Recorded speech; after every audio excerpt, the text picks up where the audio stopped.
ਸਤਿ ਸ਼੍ਰੀ ਅਕਾਲ। ਤੁਸੀਂ ਜੁੜੇ ਹੋਏ ਹੋ ਪੰਜਾਬੀ ਰੇਡੀਓ USA ਦੇ ਨਾਲ। ਪੰਜਾਬੀ ਰੇਡੀਓ USA ਦੇ ਨੈਸ਼ਨਲ ਅਤੇ ਇੰਟਰਨੈਸ਼ਨਲ ਰੇਡੀਓ ਨੈਟਵਰਕਸ ਦੇ ਨਾਲ ਸਾਡੇ ਸਭ ਡਿਜੀਟਲ ਪਲੇਟਫਾਰਮਸ ਜਿਵੇਂ Facebook, YouTube, Instagram ਅਤੇ TikTok ਤੇ ਸਭ ਵੇਖਣ ਅਤੇ ਸੁਣਨ ਵਾਲਿਆਂ ਨੂੰ ਅਪਡੇਟ ਪਾਕਿਸਤਾਨ 'ਚ ਜੀ ਆਇਆਂ ਨੂੰ ਆਖਦੇ ਹਾਂ। ਮੈਂ ਹਾਂ ਆਪ ਸਭ ਦੇ ਨਾਲ ਮੌਜੂਦ ਪਰਵੀਨ ਮਸੂਦ ਤੇ ਮੇਰੇ ਨਾਲ ਸਾਥ ਦੇਣ ਲਈ ਮੌਜੂਦ ਨੇ ਮਸੂਦ ਮਲਿਕ। ਮਸੂਦ ਜੀ ਆਇਆਂ। ਜੀ ਬਹੁਤ ਧੰਨਵਾਦ ਪ੍ਰਵੀਨ ਜੀ। ਮੈਨੂੰ ਵੀ ਇੱਕ ਵਾਰ ਸਾਰੇ ਸੁਣਨ ਵਾਲਿਆਂ ਦੇ ਰੂਬਰੂ ਹੋਣ ਦਾ ਚਾਅ ਖੁਸ਼ੀ ਹੈ ਔਰ ਮੇਰੇ ਵੱਲੋਂ ਸਭ ਦਰਸ਼ਕਾਂ ਨੂੰ ਸਭ ਸਰੋਤਿਆਂ ਨੂੰ ਦੋਵੇਂ ਹੱਥ ਜੋੜ ਕੇ ਸਲਾਮ ਆਦਾਬ ਸਤਿ ਸ਼੍ਰੀ ਅਕਾਲ। ਪਾਕਿਸਤਾਨ ਦੇ ਨਾਲ ਜੁੜੀਆਂ ਖਬਰਾਂ ਦਾ ਇਹ ਬੁਲੇਟਿਨ ਜਦੋਂ ਅੱਜ ਅਮਰੀਕਾ ਦੇ ਵਿੱਚ 24 ਦਸੰਬਰ ਸਾਲ 2025 ਡੁੱਬ ਚੁੱਕਿਆ ਔਰ ਪਾਕਿਸਤਾਨ 'ਚ ਕ੍ਰਿਸਮਸ ਦਾ ਦਿਨ ਹੈ, ਆਮ ਛੁੱਟੀ ਹੈ। 25 ਦਸੰਬਰ ਸਾਲ 2025 ਚੜ ਚੁੱਕਿਆ ਹੈ। ਆਪ ਸਭ ਨੂੰ ਇਸ ਬੁਲੇਟਿਨ 'ਚ ਜੀ ਆਇਆਂ ਨੂੰ ਕਹਿੰਦੇ ਆ ਔਰ ਇਹ ਖਬਰਾਂ 5 ਦਿਨ ਮੰਡੇ ਟੂ ਫਰਾਈਡੇ ਅਸੀਂ ਤੁਹਾਡੇ ਲਈ ਪੇਸ਼ ਕਰਨੇ। ਜੇ ਇਹਨਾਂ ਖਬਰਾਂ ਨੂੰ ਸਪਾਂਸਰ ਕਰਨਾ ਹੋਏ ਤਾਂ ਸਾਡਾ ਟੈਲੀਫੋਨ ਨੰਬਰ ਹੈ ਜੀ 408 272 5200 4082725200। ਮਸੂਦ ਬਾਦ ਦੀਆਂ ਖਬਰਾਂ ਹਲੇ ਸਰਕਾਰ ਮੁਖਾਲਫ ਸਿਆਸੀ ਪਾਰਟੀਆਂ ਨੇ ਸ਼ਹਿਬਾਜ਼ ਸ਼ਰੀਫ ਦੇ ਨਾਲ ਗੱਲਬਾਤ ਕਰਨ ਦੀ ਹਾਮੀ ਭਰ ਲਈ ਹੈ। ਮੌਲਾਨਾ ਫਜ਼ਲੁਰ ਰਹਿਮਾਨ ਦਾ ਵੀ ਕੋਈ ਬਿਆਨ ਸਾਹਮਣੇ ਆਇਆ ਤੇ ਕੋਰ ਕਮਾਂਡਰ ਕਾਨਫਰੰਸ ਵੀ ਹੋਈ ਹੈ ਜਿਹਦੇ 'ਚ ਇਹ ਲੱਗਦਾ ਪਿਆ ਕਿ ਇਹ ਕੰਮ ਸਿਰੇ ਨਹੀਂ ਚੜਨਾ। ਪਰ ਤੁਹਾਡੇ ਕੋਲ ਕੀ ਜਾਣਕਾਰੀ? ਮੇਰੇ ਕੋਲ ਜਿਹੜੀ ਜਾਣਕਾਰੀ ਹੈ ਜੀ, ਤੁਸੀਂ ਤੇ ਹੁਣ ਇਹ ਡਰਾ ਵੀ ਦਿੱਤਾ ਤੇ ਖਬਰ ਵੀ ਸੁਣਾ ਦਿੱਤੀ। ਅਸਲ ਦੇ ਵਿੱਚ ਇਮਰਾਨ ਖਾਨ ਦੇ ਨਾਲ ਸਮਝੌਤਾ ਕਰਨ ਵੱਲੋਂ ਪਹਿਲਾਂ ਰਾਣਾ ਸਨਾਉਲਾ ਖਾਨ ਦਾ ਬਿਆਨ ਆਇਆ, ਫਿਰ ਪਾਕਿਸਤਾਨੀ ਪ੍ਰਾਈਮ ਮਿਨਿਸਟਰ ਨੇ ਕੱਲ ਕਿਹਾ ਕਿ ਅਸੀਂ ਜੀ ਗੱਲਬਾਤ ਕਰਨਾ ਚਾਹੁੰਦੇ ਹਾਂ ਪਰ ਇੰਜ ਨਹੀਂ ਕਰਾਂਗੇ, ਉਂਝ ਨਹੀਂ ਕਰਾਂਗੇ। ਸੋ ਇਮਰਾਨ ਖਾਨ ਮੁਖਾਲਫ ਸਿਆਸੀ ਪਾਰਟੀਆਂ ਦਾ ਜਿਹੜਾ ਧੜਾ ਹੈ ਉਹਨਾਂ ਸਾਰਿਆਂ ਨੇ ਆਖਿਆ ਹੈ ਕਿ ਅਸੀਂ ਜੇ ਕਿਸੇ ਗੱਲ ਦੇ ਉੱਤੇ ਅੱਪੜ ਜਾਂਦੇ ਆ ਤੇ ਇਹ ਪ੍ਰੋਮਿਸ ਅਸੀਂ ਦਿੰਦੇ ਆ ਕਿ ਇਮਰਾਨ ਖਾਨ ਨੂੰ ਜੇਲ੍ਹ ਦੇ ਅੰਦਰੋਂ ਮਨਾ ਕੇ ਉਸ ਅਹਿਦਨਾਮੇ ਜਾਂ ਉਸ ਸਮਝੌਤੇ ਦੇ ਉੱਤੇ ਦਸਤਖਤ ਅਸੀਂ ਕਰਾ ਕੇ ਦਾਂਗੇ। ਇਹ ਹੁਣ ਸ਼ਹਿਬਾਜ਼ ਸ਼ਰੀਫ ਉਹਨਾਂ ਨੂੰ ਜਿਹੜਾ ਇੱਕ ਸਾਂਝਾ ਖੱਤ ਇਹਨਾਂ ਸਾਰਿਆਂ ਧੜਿਆਂ ਨੇ ਰਲ ਕੇ ਲਿਖਿਆ, ਉਹਦੇ ਥੱਲੇ ਇਮਰਾਨ ਖਾਨ ਦੀ ਸਿਆਸੀ ਪਾਰਟੀ ਦਾ ਹਿੱਸਾ ਰਹਿ ਚੁੱਕੇ ਫਵਾਦ ਚੌਧਰੀ ਦੇ ਵੀ ਦਸਤਖਤ ਨੇ ਔਰ ਦੋ ਹੋਰ ਆਪਣਾ ਇਸਮਾਈਲ ਜਿਹੜੇ ਗਵਰਨਰ ਸਿੰਧ ਸਨ ਉਹਨਾਂ ਦੇ ਔਰ ਇੱਕ ਹੋਰ ਬੰਦੇ ਨੇ ਜਿਹੜੇ ਉਹ ਦਸਤਖਤ ਮੌਜੂਦ ਨੇ। ਯਾਨੀ ਵੱਡੀ ਲਿਖਤੀ ਸ਼ਕਲ ਦੇ ਵਿੱਚ ਕੋਈ ਜ਼ਮਾਨਤ ਆ ਜਿਹੜੀ ਉਹ ਇਸ ਖਤ ਜਾਂ ਜਵਾਬ ਦੇ ਰਾਹੀਂ ਦੱਸੀ ਜਾ ਰਹੀ ਹੈ। ਇਹਦੇ ਉੱਤੇ ਬਕਾਇਦਾ ਤਹਿਰੀਕੇ ਇਨਸਾਫ, ਇਸ ਤੋਂ ਅੱਡ ਫਿਰ ਤਹਫੁਜ਼ੇ ਆਈਨ ਪਾਕਿਸਤਾਨ ਦੇ ਜਿਹੜੇ ਪ੍ਰਧਾਨ ਨੇ ਮਹਿਮੂਦ ਖਾਨ ਅਚਕਜ਼ਈ, ਇਹਨਾਂ ਸਾਰਿਆਂ ਦੀ ਅਗਵਾਈ ਦੇ ਵਿੱਚ ਇਕੱਠ ਹੋਇਆ ਜਿਹਦੇ 'ਚ ਆਖਿਆ ਗਿਆ ਆ ਕਿ ਅਸੀਂ ਜਿਹੜੀਆਂ ਮੰਗਾਂ ਸਾਹਮਣੇ ਰੱਖੀਆਂ ਉਹਨਾਂ 'ਚ ਅਸੀਂ ਕਹਾਂਗੇ ਕਿ ਨਵੇਂ ਸਿਰਿਓਂ ਚੋਣਾਂ ਕਰਾਓ। ਨਵੇਂ ਸਿਰਿਓਂ ਚੋਣਾਂ ਕਰਾਉਣ ਸਮੇਤ ਨਵੇਂ ਇਲੈਕਸ਼ਨ ਕਮਿਸ਼ਨਰ ਨੇ ਜਿਹੜੇ ਉਹਦੇ ਮਾਮਲੇ ਦੇ ਉੱਤੇ ਗੱਲਬਾਤ ਕਰੋ। ਜਿਹੜੇ ਮੁਲਕ ਦੇ ਅੰਦਰ ਪੋਲੀਟੀਕਲ ਸਿਸਟਮ ਆ ਜਿਹੜਾ ਉਹਨੂੰ ਉਹਦੀ ਅਸਲ ਸ਼ਕਲ 'ਚ ਬਹਾਲ ਕਰੋ। ਇਹ ਹਾਈਬ੍ਰਿਡ ਸਿਸਟਮ ਜਾਂ ਗੈਰ ਐਲਾਨੀਆ ਮਾਰਸ਼ਲ ਲਾ ਔਰ ਕਠਪੁਤਲੀ ਬਣ ਕੇ ਨਾ ਕਰੋ। ਕੁਝ ਸਿਆਸੀ ਫੈਸਲੇ ਜਿਹੜੇ ਉਹ ਵੀ ਹੋਣ। 1973 ਦਾ ਆਈਨ ਹੈ ਜਿਹੜਾ ਉਹਦੀ ਬਹਾਲੀ ਤੇ ਜ਼ੋਰ ਦਿੱਤਾ ਜਾਏਗਾ। ਇਹ ਤੇ ਫੈਸਲੇ ਆਏ ਸਾਹਮਣੇ। ਉਸ ਤੋਂ ਬਾਅਦ ਕੋਰ ਕਮਾਂਡਰ ਕਾਨਫਰੰਸ ਜਿਹੜੀ ਹੋਈ ਹੈ ਉਹਦੇ ਵਿੱਚ ਇਹ ਆਖਿਆ ਗਿਆ ਹੈ ਕਿ ਜੀ ਮੁਲਕੀ ਕੌਮੀਅਤ ਨੂੰ, ਏਕਤਾ ਨੂੰ ਨੁਕਸਾਨ ਅਪਣਾਉਣ ਦੀ ਕਿਸੇ ਸਾਜ਼ਿਸ਼ ਨੂੰ ਬਰਦਾਸ਼ਤ ਨਹੀਂ ਕੀਤਾ ਜਾਏਗਾ। ਯਾਨੀ ਇਸ ਇਕੱਠ ਇਹਨਾਂ ਐਲਾਨਾਂ ਨੂੰ ਫੌਜ ਨੇ ਆਪਣੇ ਖਿਲਾਫ ਹੋਏ ਫੈਸਲੇ ਜਿਹੜੇ ਉਹ ਸ਼ੁਮਾਰ ਕੀਤਾ ਆ। ਕੋਰ ਕਮਾਂਡਰ ਕੋਰ ਜਿਹੜੀ ਕਾਨਫਰੰਸ ਹੋਈ ਹੈ GHQ ਰਾਵਲਪਿੰਡੀ ਦੇ ਵਿੱਚ, ਜਿਹੜੇ ਪਾਕਿਸਤਾਨੀ ਫੌਜ ਮੁਖੀ ਫੀਲਡ ਮਾਰਸ਼ਲ ਆਸਮ ਮੁਨੀਰ ਦੀ ਅਗਵਾਈ 'ਚ ਹੋਈ ਹੈ, ਉਹਦਾ ਇਲਾਮੀਆ ਜਿਹੜਾ ਉਹ ਆ ਕਿ ਜੀ ਅਸੀਂ ਸਿਆਸੀ ਮਾਮਲਿਆਂ ਦੇ ਉੱਤੇ ਨਜ਼ਰ ਰੱਖਣੇ, ਅਸੀਂ ਇਹ ਕਰਨੇ, ਅਸੀਂ ਦੀ ਹਮਾਇਤ ਕਰਨੇ, ਪਰ ਮੁਲਕ ਦੇ ਵਿੱਚ ਅਫਰਾ ਤਫਰੀ, ਸ਼ਹੀਦਾਂ ਦੀਆਂ ਯਾਦਗਾਰਾਂ ਦੇ ਉੱਤੇ ਹਮਲੇ, ਫੌਜੀ ਤਨਸੀਬਾਂ ਦੇ ਉੱਤੇ ਹਮਲੇ, ਫੌਜੀ ਦਫ਼ਤਰਾਂ ਦੇ ਉੱਤੇ ਹਮਲੇ, ਸਰਕਾਰੀ ਦਫ਼ਤਰਾਂ ਨੂੰ ਅੱਗਾਂ ਲਾਉਣ ਦੀ ਕਿਸੇ ਸੂਰਤ ਇਜਾਜ਼ਤ ਨਹੀਂ ਦਾਂਗੇ। ਗੱਲ ਇੱਥੇ ਫਸੀ ਪਈ ਹੈ 9 ਮਈ ਵਾਲੀ, ਜਿਹੜੀ ਇਮਰਾਨ ਖਾਨ ਦੀ ਗ੍ਰਿਫਤਾਰੀ ਤੋਂ ਬਾਅਦ ਹੰਗਾਮੇ ਹੋਏ ਹੈ। ਇਹਨਾਂ ਨੂੰ ਉਹ ਕਤਲ ਲੋਕਾਂ ਦਾ ਰਿਐਕਸ਼ਨ ਨਹੀਂ ਕਹਿ ਰਹੇ, ਉਹ ਇਹ ਕਹਿ ਰਹੇ ਕਿ ਫੌਜ ਦੇ ਖਿਲਾਫ ਬਗਾਵਤ ਦੀ ਕੋਸ਼ਿਸ਼ ਕੀਤੀ ਗਈ ਹੈ। ਹੁਣ ਇਧਰੋਂ ਇਹ ਜਵਾਬ ਆਇਆ ਆ। ਇਸ ਜਵਾਬ ਤੋਂ ਬਾਅਦ ਮੌਲਾਨਾ ਫਜ਼ਲੁਰ ਰਹਿਮਾਨ ਦਾ ਜਿਹੜਾ ਤੁਸੀਂ ਬਿਆਨ ਕਹਿਣ ਦੇ ਜੀ, ਮੈਨੂੰ ਹੁਣ ਕੁਛ ਤਰੀਕੇ ਨਾਲ ਵੇਖਣਾ, ਇਸੇ ਕਰਕੇ ਮੈਂ ਦੂਜੇ ਨੰਬਰ ਤੇ ਉਹ ਬਿਆਨ ਨਹੀਂ ਲਿਆ। ਮੌਲਾਨਾ ਫਜ਼ਲੁਰ ਰਹਿਮਾਨ ਨੇ ਇਹ ਦੋਵੇਂ, ਯਾਨੀ ਉਹ ਗੱਲ ਵੀ ਹੋਈ, ਫੌਜ ਦਾ ਬਿਆਨ ਵੀ ਆ ਗਿਆ, ਤੇ ਫਿਰ ਪਤਾ ਕੀ ਕਹਿੰਦੇ ਨੇ, ਕੀ ਉਮੀਦ ਰੱਖਦੇ ਜੀ ਮੌਲਾਨਾ ਫਜ਼ਲੁਰ ਰਹਿਮਾਨ ਤੋਂ ਤੁਸੀਂ ਕਿ ਇਹਨਾਂ ਹਾਲਾਤਾਂ ਦੇ ਵਿੱਚ ਉਹ ਕੀ ਕਹਿ ਸਕਦੇ ਨੇ? ਵੇਲੇ ਵੀ ਕੋਈ ਨਹੀਂ ਉਮੀਦ ਰੱਖੀ ਜਾ ਪਰ ਮੌਲਾਨਾ ਫਜ਼ਲੁਰ ਰਹਿਮਾਨ ਨੇ ਇਹ ਕਿਹਾ ਕਿ ਨਾ ਅਸੀਂ ਤੁਹਾਡੇ ਹੱਥ ਤੇ ਬੈਤ ਕਰਨੀ ਹੈ, ਨਾ ਤੁਹਾਡੀ ਮਤਹਿਤੀ ਕਬੂਲ ਹੈ, ਤੇ ਨਾ ਇਸ ਮੁਲਕ ਨੂੰ ਤੁਹਾਡੇ ਰਹਿਮੋ ਕਰਮ ਤੇ ਛੱਡਿਆ ਜਾ ਸਕਦਾ ਹੈ। ਇਹ ਬਹੁਤ ਤਗੜਾ, ਜਿਹਨੂੰ ਕਹਿੰਦੇ ਨੇ ਕਿ ਜਿਹਨੂੰ ਇੱਕ ਤਗੜਾ ਬਿਆਨ ਹੈ ਜਿਹੜਾ ਉਹ ਸਾਹਮਣੇ ਆਇਆ, ਔਰ ਐਨ ਉਦੋਂ ਆਇਆ ਜਦੋਂ ਉਹ ਫੌਜ ਦੇ ਖਿਲਾਫ ਪ੍ਰੈਸ ਕਾਨਫਰੰਸਾਂ ਨੇ ਜਿਹੜੀਆਂ ਉਹ ਧਾਰਮਿਕ ਆਲਮਾਂ ਦੇ ਨਾਲ ਰਲ ਕੇ ਬਹਿ ਕੇ ਕਰਨ ਦੇ ਨੇ, ਜਿਨ੍ਹਾਂ 'ਚ ਮੌਲਾਨਾ ਮੁਨੀਬ ਦਾ ਬਿਆਨ ਹੈ ਜਿਹੜਾ ਲਗਾਤਾਰ 2 ਦਿਨਾਂ ਤੋਂ ਇਹ ਜਿਹੜੀ ਚੱਲਣ ਰਹੀ ਹੈ ਨਾ ਚਾਲ ਜਾਂ ਜੋ ਮਾਮਲਾਤ ਬਣਨ ਦੇ ਨੇ, ਇਹਨਾਂ ਨੂੰ ਅਗਰ ਵੇਖੀਏ ਤੇ ਇਸ ਬਿਆਨ ਨੂੰ, ਇਸ ਤੱਤੇ ਧੋਖੇ ਬਿਆਨ ਨੂੰ ਤੁਸੀਂ ਪਰਾਂ ਨਹੀਂ ਕਰ ਸਕਦੇ। ਤੇ ਹੁਣ ਮਾਮਲੇ ਨੇ ਜਿਹੜੇ ਵੇਖੋ ਜੇ ਕਿਸੇ ਬੰਨੇ ਲੱਗ ਜਾਣ, ਉਦੋਂ ਜਦੋਂ ਸਰਕਾਰ ਨੂੰ ਇਹ ਡਰ ਪਿਆ ਕਿ ਹਾਏ ਹਾਏ ਇਮਰਾਨ ਖਾਨ ਦੇ ਹਾਮੀ ਨਿਕਲ ਆਏ ਤੇ ਸਾਡੇ ਕੋਲ ਪਿੰਡੀ ਸ਼ਹਿਰ ਦਾ ਕੰਟਰੋਲ ਹੈ ਜਿਹੜਾ ਉਹ ਕਰਨਾ ਔਖਾ ਹੋਏਗਾ। ਉਹਨਾਂ ਨੇ 8 ਫਰਵਰੀ ਤੱਕ ਇਮਰਾਨ ਖਾਨ ਨਾਲ ਮੁਲਾਕਾਤਾਂ ਤੇ ਪਾਬੰਦੀ ਲਾਤੀ। UN ਦੇ ਨੁਮਾਇੰਦੇ ਨੇ ਆਖਿਆ ਹੈ ਕਿ ਬੁਸ਼ਰਾ ਬੀਬੀ ਦੀ ਤਬੀਅਤ ਜੇਲ੍ਹ 'ਚ ਅਚਾਨਕ ਖਰਾਬ ਹੋ ਗਈ ਹੈ, ਪਰ ਸਾਡੇ ਤੱਕ ਕੋਈ ਇਦਾਂ ਦੀ ਜਾਣਕਾਰੀ ਨਹੀਂ ਪਹੁੰਚੀ। ਤੁਹਾਡੇ ਕੋਲ ਕੀ ਜਾਣਕਾਰੀ? ਅਸਲ ਦੇ ਵਿੱਚ ਯੂਨਾਈਟਿਡ ਨੇਸ਼ਨ ਆਰਗੇਨਾਈਜੇਸ਼ਨ 'ਚ ਇਨਸਾਨੀ ਹੱਕਾਂ ਦੀ ਜਿਹੜੀ ਤਨਜ਼ੀਮ ਹੈ ਜਾਂ ਡਿਪਾਰਟਮੈਂਟ ਹੈ ਜਾਂ ਸੈਕਸ਼ਨ ਹੈ, ਉਹਨੇ ਖਬਰਦਾਰ ਕੀਤਾ ਹੈ ਕਿ ਪਾਕਿਸਤਾਨੀ ਪ੍ਰਾਈਮ ਮਿਨਿਸਟਰ ਇਮਰਾਨ ਖਾਨ ਦੀ ਘਰ ਵਾਲੀ ਬੁਸ਼ਰਾ ਬੀਬੀ ਹੈ ਜਿਹੜੀ ਉਹਦੀ ਜੇਲ੍ਹ ਦੇ ਵਿੱਚ ਸਿਹਤ ਠੀਕ ਨਹੀਂ ਹੈ, ਸਿਰਫ ਖਰਾਬ ਨਹੀਂ ਹੈ, ਖਤਰਨਾਕ ਹੱਦ ਤੱਕ ਖਰਾਬ ਹੈ। ਸੋ ਇਸ ਦਾਅਵੇ ਤੋਂ ਇਹ ਅੰਦਾਜ਼ਾ ਹੁੰਦਾ ਹੈ ਕਿ ਇਮਰਾਨ ਖਾਨ ਨੂੰ ਵੀ ਕੋਈ ਜੇਲ੍ਹ ਦੇ ਵਿੱਚ ਚੰਗਾ ਮਾਹੌਲ ਨਹੀਂ ਦਿੱਤਾ ਜਾ ਰਿਹਾ। ਜਿਹੜਾ ਇਹ UNO ਤੱਕ ਖਬਰ ਆਪਣੀ ਹੈ ਕਿਸੇ ਨਾ ਕਿਸੇ ਸੋਰਸ ਤੋਂ, ਕਿਸੇ ਇੰਟੈਲੀਜੈਂਸ ਤੋਂ, ਕਿਸੇ ਸੈਟੇਲਾਈਟ ਤਸਵੀਰ ਤੋਂ ਜਾਂ ਜੋ ਵੀ ਹੈ, ਇਹ ਕੋਈ ਨਿੱਕੀ ਗੱਲ ਨਹੀਂ ਹੈ। ਪਾਕਿਸਤਾਨ 'ਚ ਦੋ ਧਿਰਾਂ ਨੇ, ਇੱਕ ਇਮਰਾਨ ਖਾਨ ਹਾਮੀ ਔਰ ਇੱਕ ਸਰਕਾਰ ਹਾਮੀ, ਇੱਕ ਦੂਜੇ ਨੂੰ ਲਤਾੜਨ ਡੇ ਨੇ।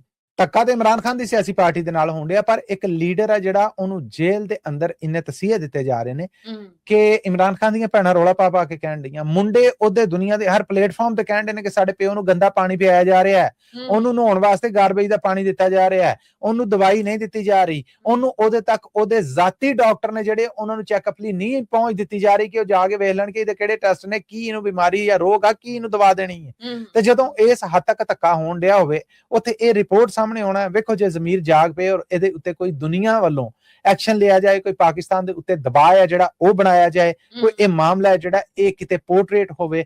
ਫਿਲਹਾਲ ਇਹ ਮੰਨ ਲਈ ਗੱਲ ਹੈ, ਇਹ ਮੰਨੀ ਗੱਲ ਹੈ ਜਿਹੜੀ ਇਹ ਦੱਸਦੀ ਹੈ ਕਿ ਬੁਸ਼ਰਾ ਬੀਬੀ ਦੇ ਹਾਲਾਤ ਜੇਲ੍ਹ 'ਚ ਠੀਕ ਨਹੀਂ ਗਏ। ਚਕਵਾਲ 'ਚ ਜਾਇਦਾਦ ਤੇ ਕਬਜ਼ਾ ਕਰਨ ਦੀ ਖਾਤਰ ਮਾਮੇ ਦੇ ਮੁੰਡੇ ਨੇ ਦੋ ਪੜ੍ਹੇ ਲਿਖੇ ਕਜ਼ਨਾਂ ਨੂੰ ਅਜ਼ੀਤਾਂ ਦੇਣੀਆਂ ਸ਼ੁਰੂ ਕਰ ਦਿੱਤੀਆਂ।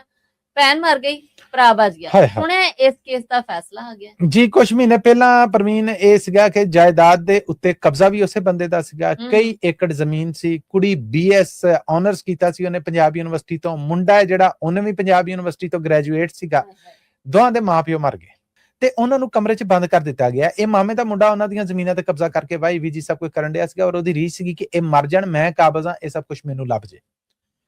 ਹੁਣ ਇਹਨਾਂ ਨੂੰ ਇੱਕ ਤੇ ਨਾ ਰੋਟੀ ਦਿੱਤੀ ਜਾ ਰਹੀ ਸੀ, ਨਾ ਪਾਣੀ ਦਿੱਤਾ ਜਾ ਰਿਹਾ ਸੀ। ਇੱਕ ਕਮਰੇ 'ਚ ਬੰਦ ਸੀ ਜਿਹਦੇ 'ਚ ਕੋਈ ਵਾਸ਼ਰੂਮ ਨਹੀਂ ਸੀ। ਇਹ ਉੱਥੇ ਹੀ ਕਹਿ ਲਵੋ ਕਿ ਇਨਸਾਨੀ ਲੋੜ ਹੈ, ਜਦੋਂ ਖਾਣਾ ਆ ਤਾਂ ਫਿਰ ਜ਼ਾਹਿਰ ਹੈ ਕਿ ਬਾਕੀ ਮਾਮਲੇ ਵੀ ਤੇ ਕਰਨੇ ਹੀ ਨੇ। ਉਹ ਕੁੜੀ ਹੈ ਜਿਹੜੀ, ਉਹ ਕਿਸੇ ਨੇ ਆਂਦਿਆਂ ਜਾਂਦਿਆਂ ਲੋਕਾਂ ਨੇ ਬਾਰੀ ਥਾਣੀ ਰੋਟੀ ਅੰਦਰ ਸੁੱਟਣੀ ਤੇ ਉਹ ਭੈਣ ਭਰਾ ਉਹ ਰੋਟੀ ਖਾਂਦੇ ਸੀਗੇ। ਮੁੰਡਾ ਤਕਰੀਬਨ ਪਾਗਲ ਹੋ ਚੁੱਕਿਆ ਸੀਗਾ ਭਰਾ, ਔਰ ਕੁੜੀ ਹੈ ਜਿਹੜੀ ਉਹ ਤਸੀਹਾਂ ਦੇ ਨਾਲ ਮਰ ਚੁੱਕੀ ਸੀ। ਕਿਸੇ ਨੇ ਕੋਈ ਖੁਫੀਆ ਖਾਤਾ ਜਿਹੜਾ ਉਹ DPO ਚਕਵਾਲ ਨੂੰ ਲਿਖ ਦਿੱਤਾ, ਡਿਸਟ੍ਰਿਕਟ ਪੁਲਿਸ ਆਫੀਸਰ ਨੂੰ। ਉਹਦੇ ਤੇ ਐਕਸ਼ਨ ਹੋਇਆ, ਪਹੁੰਚੇ, ਜਦੋਂ ਆ ਕੇ ਬੂਹਾ ਤੋੜਿਆ ਤੇ ਕੁੜੀ ਜ਼ਮੀਨ ਤੇ ਪਈ ਸੀਗੀ, ਸਿੱਧੀ ਕੀਤੀ ਤੇ ਕੁੜੀ ਮਰ ਚੁੱਕੀ ਸੀ।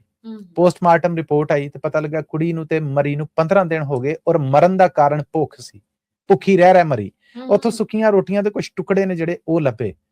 ਉਹ ਖੱਤ ਦੇ ਸਿਰ ਤੇ ਫਿਰ ਇਹ ਗ੍ਰਿਫਤਾਰੀਆਂ ਹੋਈਆਂ। ਇਸ ਗ੍ਰਿਫਤਾਰੀਆਂ ਦੇ ਵਿੱਚ ਇਹ ਬੰਦਾ ਹੈ ਜਿਹੜਾ ਇਹਨਾਂ ਦੇ ਮਾਮੇ ਦਾ ਮੁੰਡਾ ਹੈ, ਸਕੇ ਮਾਮੇ ਦਾ, ਜਾਇਦਾਦ ਜਿਹਦੇ ਕਬਜ਼ੇ ਦੇ ਵਿੱਚ, ਉਹਨੂੰ ਹੁਣ ਅਦਾਲਤ ਵੱਲੋਂ ਆਖਿਆ ਗਿਆ ਆ ਕਿ ਉਹ ਇਹ ਕੁੜੀ ਦੇ ਮੌਣ ਦੇ ਉੱਤੇ ਦੀਅਤ ਹੈ ਜਿਹੜੀ ਉਹ 98 ਲੱਖ ਤੇ 6070 ਰੁਪਏ ਜਿਹੜੀ ਉਹ ਦਵੇ। ਔਰ ਇਸ ਤੋਂ ਅੱਡ ਉਹਨੂੰ ਆਖਿਆ ਗਿਆ ਹੈ ਕਿ ਜਦੋਂ ਤੱਕ ਇਹ ਦੀਅਤ ਅਦਾ ਨਹੀਂ ਕਰੇਗਾ ਉਦੋਂ ਤੱਕ ਉਹਨੂੰ ਰਿਹਾ ਨਹੀਂ ਕੀਤਾ ਜਾਏਗਾ। ਕਤਲ ਉਹਦੇ ਤੇ ਸਾਬਤ ਨਹੀਂ ਹੋ ਸਕਿਆ, ਪਰ ਕਤਲ ਕਰਨ ਦਾ ਇਰਾਦਾ ਹੈ ਜਿਹੜਾ ਜਿਹਦੇ ਕਾਰਨ ਇਹ ਤਸੀਹੇ ਦਿੱਤੇ ਗਏ ਉਹ ਸਾਬਤ ਹੋਏ। ਉਹਦੇ ਤੋਂ ਬਾਅਦ ਹੁਣ ਉਹਨੂੰ 3 ਸਾਲ ਕੈਦ ਬਾ ਮੁਸ਼ੱਕਤ ਤੇ 50,000 ਰੁਪਇਆ ਜੁਰਮਾਨਾ ਕੀਤਾ ਗਿਆ। ਤੇ 3 ਸਾਲ ਦਾ ਮਤਲਬ ਇਹ ਹੈ ਕਿ 1.5 ਸਾਲ ਉਹਨੇ ਕੱਟ ਲਈ, ਅਗਲੇ 1.5 ਸਾਲ 'ਚ ਉਹਨੇ ਬਾਹਰ ਆ ਜਾਣਾ ਆ। ਉਹ ਹੁਣ ਮੁੰਡਾ ਜਿਹੜਾ ਨੀਮ ਪਾਗਲ ਸੀਗਾ ਉਹ ਕਿੱਥੇ ਹੈ, ਕੇਸ ਹਾਲਤ ਦੇ ਵਿੱਚ ਆ, ਕੋਈ ਨਹੀਂ ਪਤਾ। ਅਦਾਲਤ ਨੇ ਇਹ ਵੀ ਹੁਕਮ ਦਿੱਤਾ ਹੈ ਕਿ ਇਹ ਜਾਇਦਾਦ ਇਹਦੇ ਕਬਜ਼ੇ 'ਚੋਂ ਲੈ ਕੇ ਅਸਲ ਹੱਕਦਾਰ ਤੱਕ ਅਪੜਾਈ ਜਾਏ ਤੇ ਦੀਅਤ ਦੀ ਰਕਮ ਯਾਨੀ ਕੁੜੀ ਦੇ ਮੌਣ ਦੀ ਜ਼ਿੰਮੇਦਾਰੀ ਦੇ ਤੌਰ ਤੇ ਇਹ ਜਿਹੜੀ ਦੀਅਤ ਦੀ ਰਕਮ ਇਹ ਉਹਦੇ ਕਾਨੂੰਨੀ ਵਾਰਸਾਂ ਨੂੰ ਦਿੱਤੀ ਜਾਏ। ਬਰਤਾਨੀਆ 'ਚ ਇੱਕ ਪਾਕਿਸਤਾਨੀ ਬੀਬੀ ਡਰੱਗ ਸਮਗਲਿੰਗ 'ਚ ਗ੍ਰਿਫਤਾਰ ਹੋਈ ਹੈ। 21 ਵਰਿਆਂ ਦੀ ਸਜ਼ਾ ਵੀ ਹੋਗੀ। ਕੀ ਜਾਣਕਾਰੀ ਇਹ ਹੈ ਕਿ ਬ੍ਰੈਡਫੋਰਡ ਦੇ ਨਾਲ ਤਾਲੁਕ ਹੈ ਇਸ ਬੀਬੀ ਦਾ। ਸਿਦਰਾ ਨੌਸ਼ੀਨ ਇਹਦਾ ਨਾਂ ਆ, ਲਾਹੌਰ ਸ਼ਹਿਰ ਦੇ ਨਾਲ ਤਾਲੁਕ ਆ ਔਰ 1 ਸਾਲ ਪਹਿਲੇ ਇਹਨੇ $1 ਕਰੋੜ 1 ਕਰੋੜ ਡਾਲਰ ਦੀ ਜਿਹੜੀ ਕਹਿ ਲਵੋ ਡਰੱਗਸ ਨੇ ਉਹ ਬਰਤਾਨੀਆ ਸਮਗਲ ਕੀਤੀਆਂ ਪਾਕਿਸਤਾਨ ਤੋਂ, ਵਾਲਪੇਪਰਾਂ ਰਾਹੀਂ, ਕੱਪੜਿਆਂ ਰਾਹੀਂ, ਪਤਾ ਨਹੀਂ ਕਿਹੜੇ ਤਰੀਕਿਆਂ ਰਾਹੀਂ। ਫਿਰ ਇਹਦਾ ਤਾਲੁਕ ਆ ਜਿਹੜਾ ਉਹ ਡਰੱਗ ਸਪਲਾਈ ਦੀ ਇੱਕ ਬਹੁਤ ਵੱਡੀ ਚੇਨ ਦੇ ਨਾਲ ਨਿਕਲਿਆ ਜਿਹਦੀ ਇਹ ਸਹੂਲਤਕਾਰ ਸੀਗੀ। ਬਰਤਾਨੀਆ ਦੇ ਵਿੱਚ ਇਹਨੇ ਇਹ ਡਰੱਗਸ ਦਾ ਵਪਾਰ ਆ ਜਿਹੜਾ ਉਹ ਕੀਤਾ ਔਰ ਇਹ ਵੰਡਣ ਦੇ ਮਨਸੂਬਿਆਂ ਦਾ ਵੀ ਹਿੱਸਾ ਸੀਗੀ। ਕਈ ਕਿਲੋ ਹੀਰੋਇਨ ਜਿਹੜੀ ਉਹ ਇਹਦੇ ਘਰ ਤੇ ਛਾਪੇ ਦੌਰਾਨ ਫੜੀ ਗਈ ਔਰ ਇਹਨੇ ਅਦਾਲਤ 'ਚ ਆਪਣਾ ਜੁਰਮ ਜਿਹੜਾ ਉਹ ਮੰਨ ਵੀ ਲਿਆ। ਅਦਾਲਤ ਦੇ ਸਾਹਮਣੇ ਤੇ ਬੜੀ ਜੀ ਸਾਦਾ ਜੀ ਜ਼ਿੰਦਗੀ ਗੁਜ਼ਾਰਨ ਵਾਲੀ ਇਹ ਜਿਹੜੀ ਬੀਬੀ ਹੈ, ਅਸਲ ਦੇ ਵਿੱਚ ਪੈਸੇ ਦੇ ਲਾਲਚ ਇਹਨੇ ਨਸ਼ੇ ਦਾ ਇੱਕ ਕਾਰੋਬਾਰ ਕਰਕੇ ਤੇ ਇਹ ਜ਼ਮਾਨਾ ਕਹਿ ਲਵੋ ਕਿ ਸਮਾਜ ਜਿਹੜਾ ਉਹਨੂੰ ਤਬਾਹ ਕੀਤਾ, ਜਿਹਦੇ ਤੋਂ ਬਾਅਦ ਬਰਤਾਨੀਆ ਨੇ 34 ਵਰਿਆਂ ਦੀ ਸਿਦਰਾ ਨੌਸ਼ੀਨ ਜੋ ਕਿ ਪਾਕਿਸਤਾਨੀ ਹੈ, ਲਾਹੌਰਨ, ਇਸ ਮੁਕੱਦਮੇ 'ਚ ਉਹਨੂੰ 21 ਸਾਲ ਕੈਦ ਦੀ ਸਜ਼ਾ ਸੁਣਾਈ ਹੈ ਔਰ ਆਖਿਆ ਗਿਆ ਕਿ ਜਦੋਂ ਇਹਦੀ 21 ਸਾਲ ਦੀ ਕੈਦ ਪੂਰੀ ਹੋਏ ਤੇ ਇਹਨੂੰ ਬਰਤਾਨੀਆ 'ਚੋਂ ਡੀਪੋਰਟ ਕੀਤਾ ਜਾਏ, ਇਹਨੂੰ ਇਥੋਂ ਕੱਢ ਦਿੱਤਾ ਜਾਏ। ਇਹਨੂੰ ਇੱਥੇ ਰਹਿਣ ਦਾ ਕੋਈ ਹੱਕ ਨਹੀਂ ਜੇ ਸਮਾਜ ਨੂੰ ਇਹ ਨਸ਼ੇ ਦੇ ਉੱਤੇ ਲਾ ਰਹੀ। ਪਾਕਿਸਤਾਨ 'ਚ ਡਾਲਰ ਦੇ ਕਾਲ ਨੇ ਇੱਕ ਵਾਰੀ ਫੇਰ ਸਿਰ ਚੁੱਕ ਲਿਆ, ਕੀ ਜਾਣਕਾਰੀ ਇਹ ਹੈ ਕਿ ਸਰਕਾਰ ਤਾਂ ਨਹੀਂ ਮੰਨਣ ਡਈ। ਉਹ ਕਹਿਣ ਡੇ ਨੇ ਕਿ ਇਹੋ ਜਿਹੇ ਲੋਕ ਜਿਹੜੇ ਡਾਲਰ ਖਰੀਦ ਕੇ ਤੇ ਉਹਦੇ ਨਾਲ ਵਪਾਰ ਕਰਨਾ ਚਾਹੁੰਦੇ ਨੇ ਉਹਨਾਂ ਵਾਸਤੇ ਕਾਲ ਆ। ਜੇ ਕਿਸੇ ਸਟੂਡੈਂਟ ਨੇ ਬਾਹਰ ਜਾਣਾ ਆ, ਫੀਸ ਦੇਣੀ ਆ, ਉਹਨੂੰ ਸਫ਼ਰ ਵਾਸਤੇ ਕੁਝ ਚਾਹੀਦੇ ਨੇ ਤੇ ਉਹਨਾਂ ਨੂੰ ਬਿਲਕੁਲ ਲੱਭ ਰਿਹਾ ਆ।